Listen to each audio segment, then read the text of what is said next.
From the moment Allen Iverson arrived in the NBA, he made his presence felt.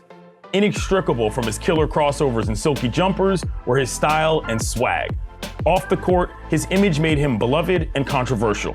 But his on-court look came to be the perfect representation of a city and its unapologetic star. This is the story of how these threads came to be.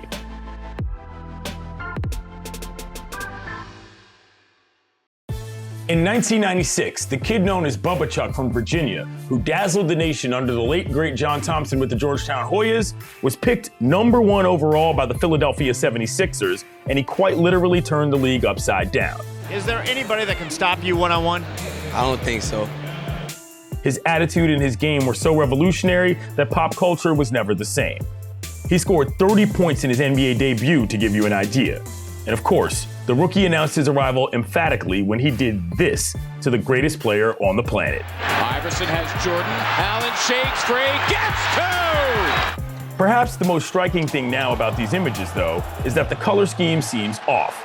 Going into AI's second season, the 76ers overhauled their uniforms.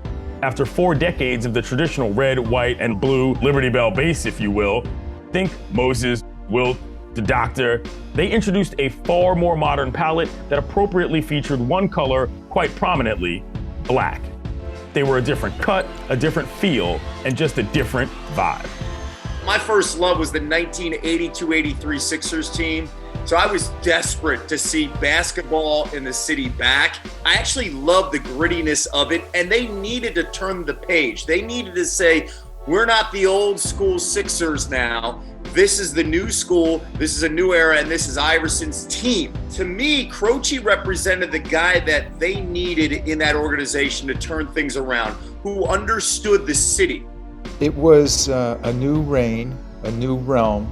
We were trying to create a revolution. The team hadn't made the playoffs, I think, in a drought of 8 years, and the fandom had decreased almost nil. And it was my job as a minority owner and new president CEO in '96 to get the fandom back and bring that pride back. An incredibly popular physical therapist locally, Pat Croce was a minority owner and president/GM at the time, and he was a handful, to put it lightly. Known for riding Harleys to the arena and other hilarious antics, his vision was critical to Tom O'Grady, the NBA's first creative director and the designer of the new look. I mean, I looked at the Harley-Davidson logo and I saw a black and gold identity, and I said, well, let's sprinkle this with some red and blue so we don't lose the complete Philly connection. The uniform itself is very simple. What Pat Croce would call, I need a badass look to my team, and that was kind of what the mandate was. He just wanted to look kind of badass, and I was like, okay, I love Philly. It's a tough, badass town, and we can kind of, tough this up a little bit. And that's an identity I love to this day.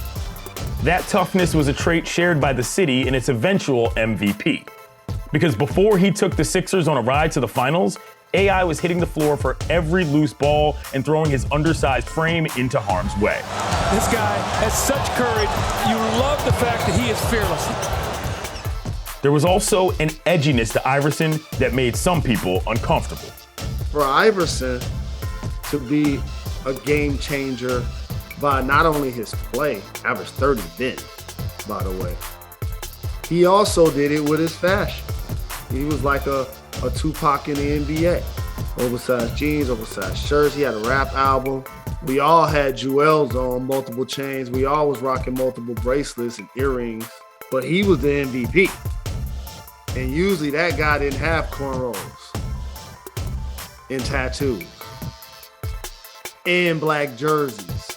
So when they started to rock it, that was cold. None of the look works without Iverson in more ways than one. Not just his demeanor, but his actual input. As a matter of fact, I had shown AI some of the designs prior to any approval. I didn't say, okay, this is the logo you're going to wear. I wasn't wearing it. They had to wear it. I loved it because it had motion, it had the colors, it brought the star in. It had the past provenance, but it had such a new wave of energy to it. Literally, energy. There was you could see the motion in the logo, which represented Allen Iverson. Iverson was also a marketer of many things, something that worked in the Sixers' advantage regarding this rebrand. the AI answer shoe, right, was the black and the red with the little gold trim. And those sold like, that was like they were knocking on Nike's door. They were so powerful and successful. So it was Iverson, his look, there was the Harley Davidson feeling of the uniform, and then it was Reebok staying with the color palette of the Sixers uniforms at the time. There were so many memorable moments to choose from in these jerseys. Broken ankles. What a play by Allen Iverson! Game winners. Allen for the win! Yes! The steal by Iverson! Posting in! He wins it! He won the game! But most ostensibly, the 2001 run to the NBA Finals and an iconic step over. He backs up, he fires 2-ball, got it again! He's way too good! Steps over Teron Lue. The Sixers lost the series, but they were forever etched in pop culture history. Against the Lakers at the time, he made the shot and there was a body down. What are you going to do? He stepped over it. So, it wasn't like some people say he had a bad attitude. No! He had a winning attitude. He had a Philly attitude. He had an attitude. But it was a positive attitude. It was a relentless attitude.